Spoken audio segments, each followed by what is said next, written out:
Welcome, welcome. Well, for today's video, it's a tie-in episode for that new Superman movie coming out. Hey, buddy, eyes up here. So I figured, why not check out the one that started it all?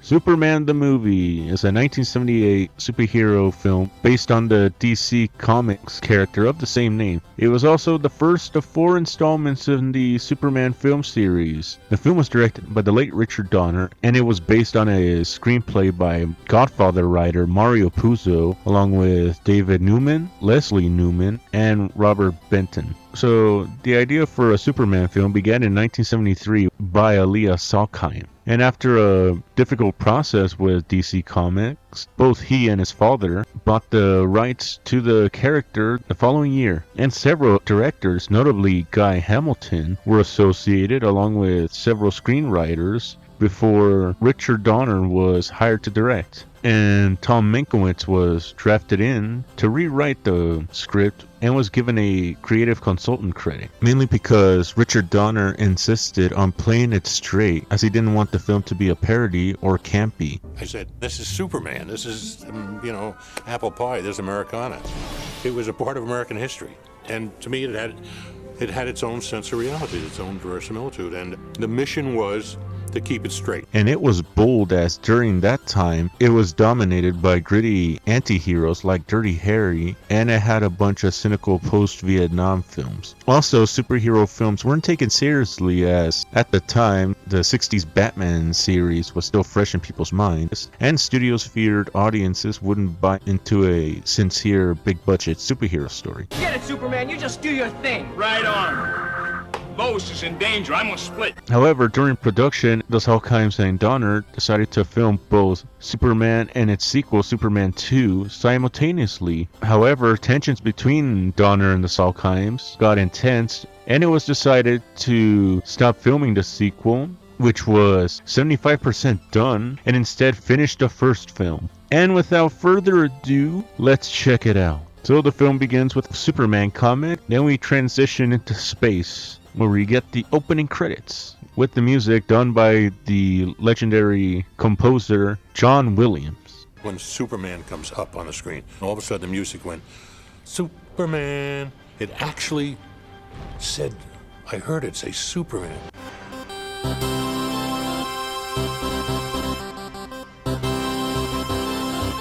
And so we transition to the planet of Krypton, where we meet Jor-El, played by Marlon Brando, who is a member of the Kryptonian High Council, and he sentences 3 criminals: General Zod, played by Terrence Stamp, Ursa, played by Sarah Douglas, and Nan, played by Jack O'Halloran, to the Phantom Zone.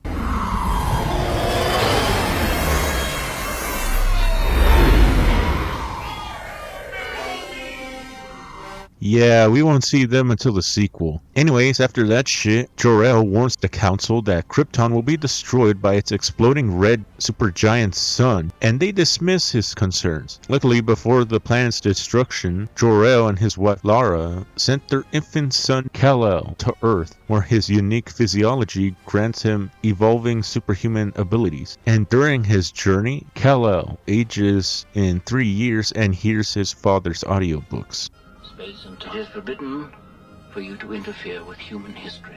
A huge steaming ball of foreshadowing. And when his spaceship touches down near Smallville, Kansas, he is found by Jonathan and Martha Kent. And while Jonathan changes the tire of his truck, Martha tells him that they should adopt the child as their own. Jonathan is hesitant on this until the jack slips from his truck, and they see that Kal-El is no ordinary infant. What the fuck? So they adopt him and name him Clark. 15 years pass and we see Clark Kent, played by Jeff East, as a water boy on his high school's football team. And he's friends with Lana Lang, but he is bullied by her boyfriend, Brad Wilson. However, Clark knows of his vast powers he possesses, but he is forbidden by his father from showing it. Although, while he's alone on the football field, he kicks a football into orbit and then runs home by outrunning a speeding passenger train.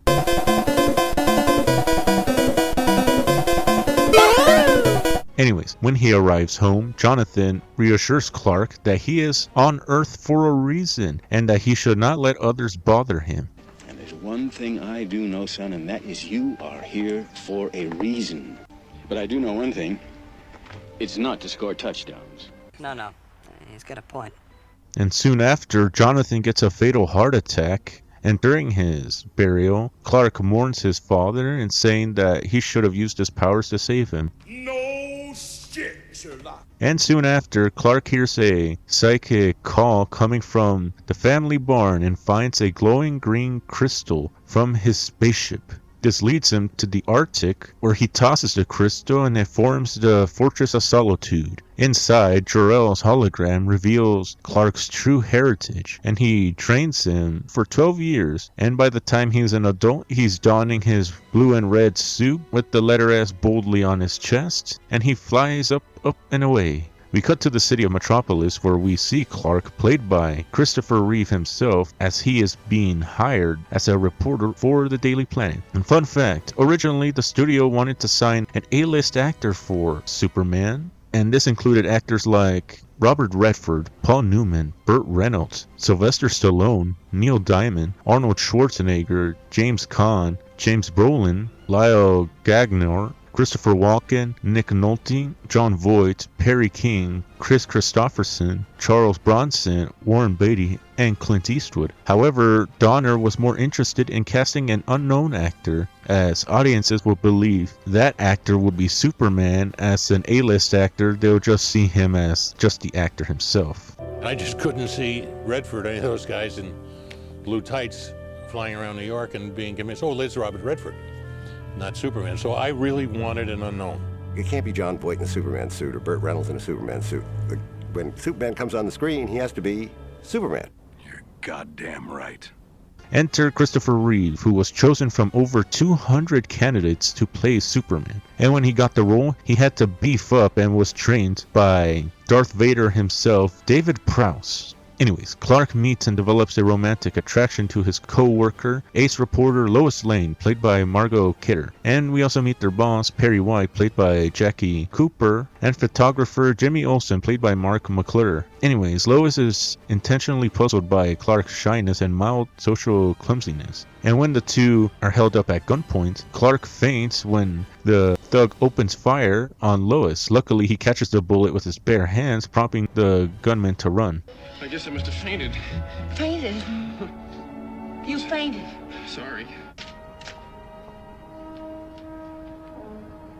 Oh, you sly dog! Anyways, we then meet Otis, played by Ned Beatty, as he is tailed by two undercover cops and escapes in a secret tunnel. And we see that Otis is the bumbling sidekick of the evil mastermind Lex Luthor, played by the late Gene Hackman, as we see him chilling in his secret underground hideout. And Luthor tells his mole, Eve Tessmacher, played by Valerie Perrine, that his father once told him that if the government and economies collapse, people will still need land and will do anything to get it, a mantra that has guided his criminal career ever since. And Luthor's concern lies in a story in the Daily Planet that two nuclear cruise-type missiles with hypersonic speed are to be tested using live multi-megaton warheads soon, and he intends to use the missile test to fulfill the greatest real estate swindle in history.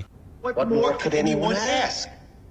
Later on, Lois Lane is scheduled to fly via helicopter to Metropolis International Airport to greet Air Force One. But on the helipad, shit really hits the fan as the copter plunges out of control and crashes onto the ledge. Clark emerges from the Daily Planet and sees the chaos, so he springs into action as Superman.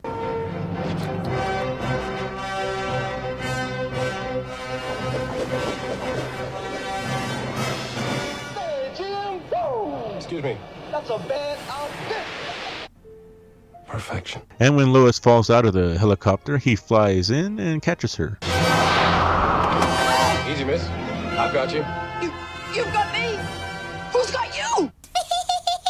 And after saving her from the helicopter accident, he uses his powers in public acts of heroism, like catching criminals and saving Air Force One. and he gains immediate fame as the Caped Wonder, and Perry White wants more information on this new hero. So Clark in his costume visits Lois Lane, taking her on a flight, leading her to coin his name, Superman. Luthor reads it and sees his arrival as a natural challenge, considering that Superman would surely have the inclination and power to interfere with his scheme. In addition, he identifies that kryptonite is lethal to Superman. Doesn't it give you kind of a shudder of electricity through you to be in the same room with me? Bitch, please. Then Lex puts his plan into motion by halting the transportation of one of the nuclear missiles and changes its flight coordinates. However, the first one backfired, but he succeeds on the second one. Later on, the planet learns that an unknown figure is buying hundreds of acres of seemingly worthless desert in the southwest, and he suspects it to be land fraud, so he sends Lois and Jimmy to investigate. He also shares that a quote-unquote worthless meteorite was stolen from a Ethiopian museum. That is pretty sus. Then Clark is struck by a piercing signal, followed by the sounds of every dog in Metropolis barking at once, and it turns out to be Luthor on a radio frequency that only Superman can hear. As Superman, he shows up in Lex's lair, where Lex reveals his plan to sink the western US, making his desert land prime coastline. Is that how a warped brain like yours gets its kicks? By planning the death of innocent people? No. By causing the death of innocent people. What an asshole! And he weakens Superman using kryptonite and informs him that the misdirected missile site for Hackensack, New Jersey, and he puts the kryptonite chain necklace around Superman and drops him into his lair swimming pool and leaves. However, Tessmacher is concerned of her mother in Hackensack, so she frees Superman, urging him to stop the eastbound missile, and he does by sending it into space. However, he misses the westbound missile, which triggers severe earthquakes in California, endangering landmarks like the Golden Gate Bridge and the Hoover Dam. Superman counteracts the devastation by mending the fault line himself. What the fuck? And as he rescues others, Lois is trapped in her car by an aftershock and suffocates before he can save her. And distraught and enraged over his failure to save Lois, he does this.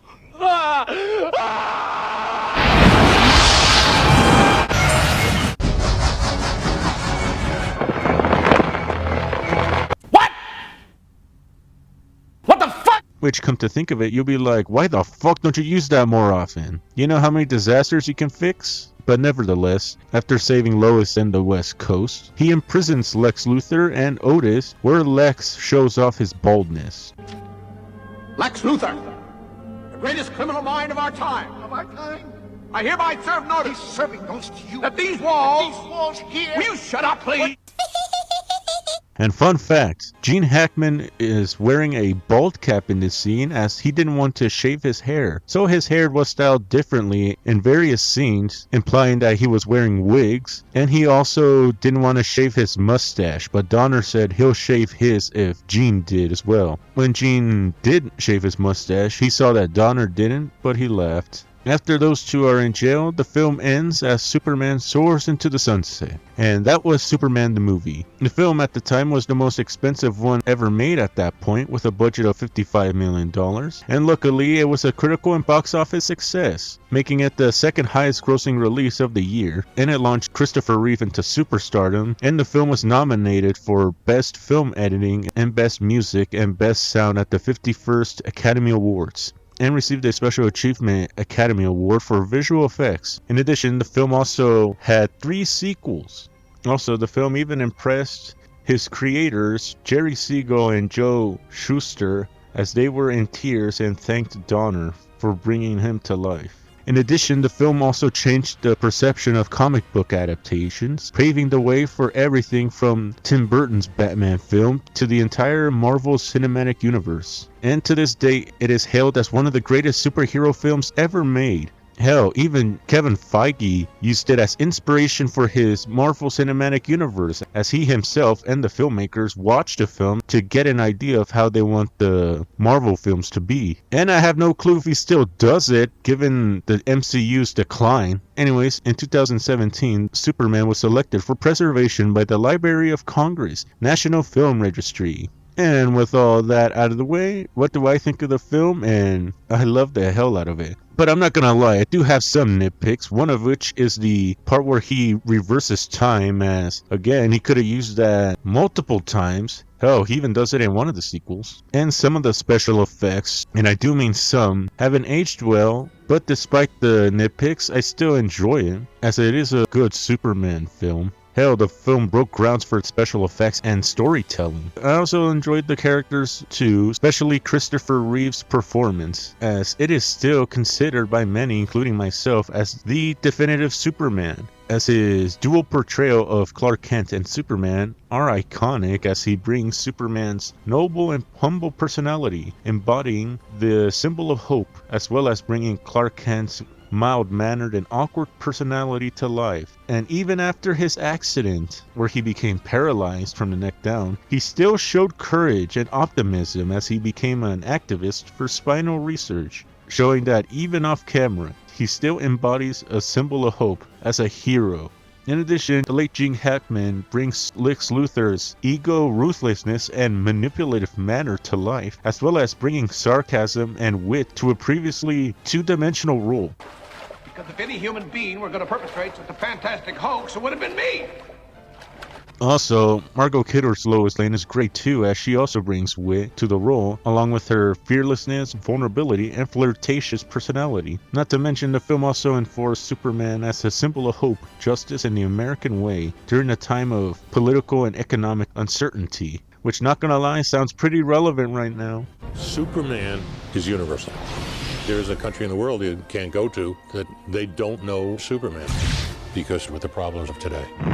The world is in desperate need of a hero.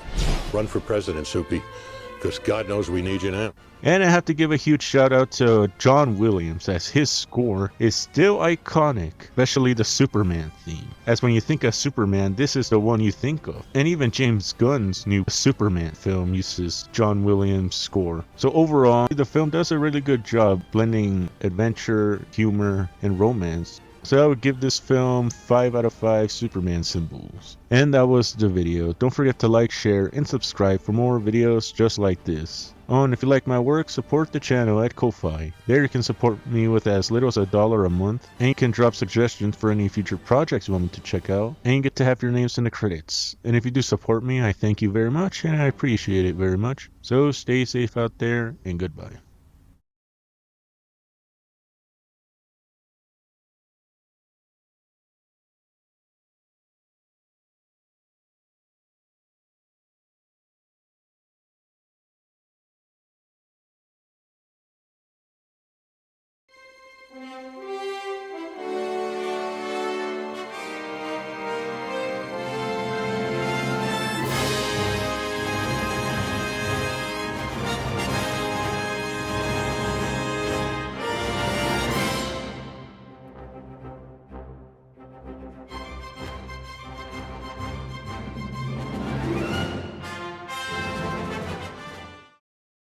Wait!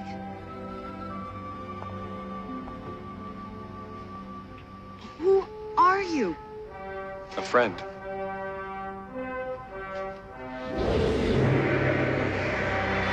Bye.